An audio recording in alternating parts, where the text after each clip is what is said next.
And people are always surprised that you can make money. It's Yeah, I like, had a story about that where when the first fish room tour I ever did, actually. So the first one I ever did was probably 2015 or so now. huh, And so I toured this fish room and I monetized it, right? And at some point, 6 or 8 months down the road, the people that I visited, and I told them I was going to monetize and everything like that, and a friend of them had said, "You know how much money he's making off you? You make 45 cents every view." And so they had thought at that point that I had made like $45,000, and if they got very angry about it, and so I actually had to show them. I'm like, well, I actually made $112. That's where we're at, and I mean, I guess I can give you a portion. I did say that video actually did like really well for my channel back then. And it right, was right. like really good.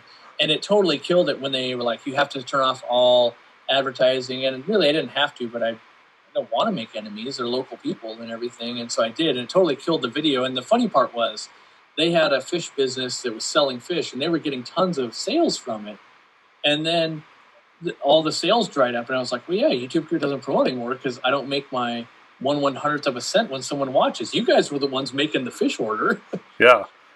You'd have to look that video up specifically if there's no ad on it, because otherwise YouTube doesn't want to show it to anyone. Exactly, and it featured African cichlids, and they still think I made a bunch, and even though I showed them the screens and everything, and Really?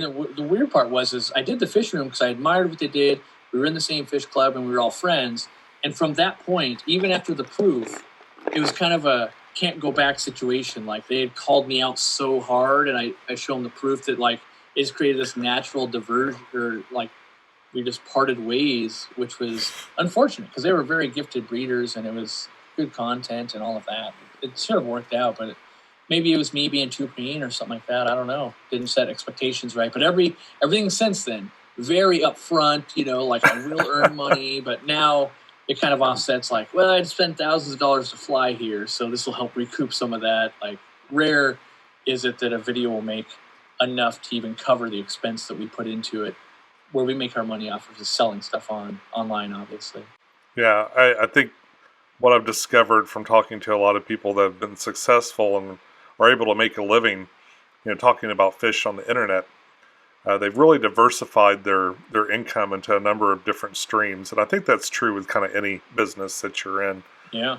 But you don't just talking head on YouTube. You can do that, but you're not going to do as well just being a talking head on YouTube, because tastes change and things change, and it's important to have a lot of different sources of revenue, and Mm-hmm. not just the ad system that kind of goes up and down and back and forth at the whim of YouTube's corporate office.